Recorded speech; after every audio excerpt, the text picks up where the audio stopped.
What's going on, guys? It's Juancho. This is ViBE. Darth Flexx. And this is part 3 of Rogue One, Journey into It. Countdown to Rogue One. Journey into countdown. Rogue One. You get it? Yes, get in there. Just a tip.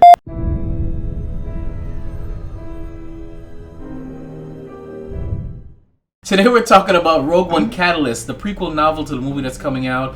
My man Juancho here, he hooked me up with the free audible book, right? There you go. This audiobook. The free audiobook, and it was amazing.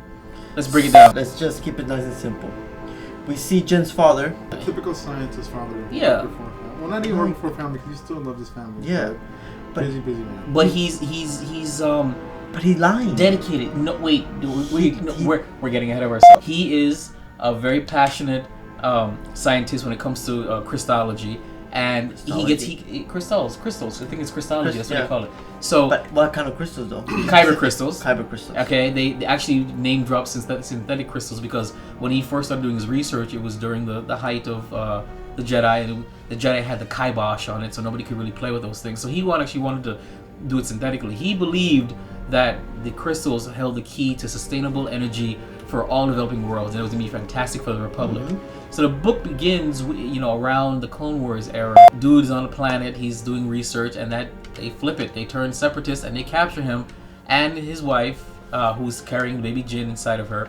But during the separatist cut, actually the separatists were actually very nice to him. Actually, they. Oh no, it wasn't the separatists though. The coup. Yeah, sorry. They were nice to them. Yes. Letting them out of jail to be there for the birth, and right. That was actually, I felt that was nice. Yeah, I felt kind of heartwarming about that. It was, and that's why it made it that much more worse. That when they finally got rescued by Orson Krennic, that he did, what was it? He did a planetary bombardment and blew up exactly where they were, and killing the same people that he felt. It was kind of like not Florence Nightingale. What is that term that when you end up connecting with your captors? Stockholm syndrome. There you go. We skip forward to them getting back to Coruscant, and their life just sucks. And all the while, Orson Krennic is arranging his pieces because he wants to be the head honcho of the Death Star. Advanced Weapons Researchers.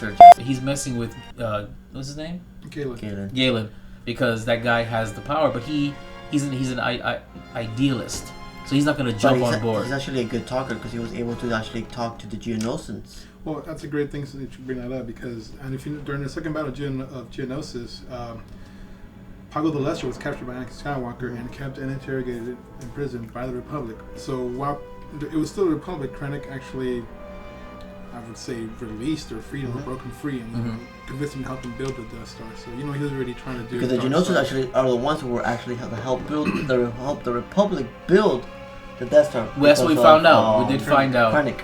Yeah, we did find out that the Death Star began being built by the Republic, not actually by the Separatists. That was actually interesting. They actually delved deep into the psyche of the Geonosians, and they're a really interesting race. When it comes to, they would kill each other just because they need tasks, and without that they lose their minds. So after the Clone Wars, Dooku dies, the Separatist falls, all that nonsense, and now you're in the middle after Darth Vader's born, and now you see the breakdown of Galen's mind and lying and trying to keep the secret. Well, that's after he's finally after he's struggled enough where he can't work. They won't hire him back at his company, and he finally says, "Okay, look, I submit. Let me join this project, Celestial Power, and give you guys my research, and just finally making a living." And this is when he starts being manipulated even more by Orson Krennic, and that's when he starts lying to his wife, who has her own suspicions. She starts to look, because if you pay attention, they start axing off certain scientists that they know from their old time, and that's what starts her suspicion. What do we think about the book? I loved it. Great book. Great book. Great way to get into the movie before starts. I loved it. I liked it as well. I mean, I could say it wasn't my favorite Star Wars book, but it was interesting to know a little bit of insight before going to watch the movie. I think for getting into audiobooks and just in general, I think I would rather see the movie about this book than the movie we're gonna see. It was political intrigue. It was very different from what I'm used to. It's grand fights and you're my nemesis. No, this is like chess piece movements. It was more they have actually some scenes where they're in fighting politicians against when they're in the Senate. Yeah. So it had. That's the way. That's the way. It gives you the background of the war. Exactly. It gives you, but it gives you. It's kind of like seeing it from one perspective. I recommend it because it gives you a good backstory on the other characters, not necessarily the ones that actually appear on screen, but at least now you know the motivations. So when I see that trailer and he says, "Jin, whatever I do it to protect you. So you understand?" Now I understand why. You get back into that book and you're like, "Why? That makes sense." You know, he's not some deadbeat. Do you recommend the book, Juancho? Oh yes, 5 out of stars. Darth Flexx. 5 out of stars. Yes, I do recommend the book. I mean, if you don't like reading, I definitely recommend the audiobooks because they even start with the music. I was and the background scenes and the background scenes, and you get it, so it's well worth it. But I guess that's it. Yes, part 3 is done. Thanks for tuning in. Check back also for part 4 as we discuss. I don't remember. What did we discuss for part 4? Theories. Yes, theories about what's gonna happen to the Rogue One crew, the very first one. I've been ViBE. They were all in all the wrong places. He's been all the wrong places. That's Juancho. That's Darth Flexx. Check with us tomorrow, okay? Appreciate you.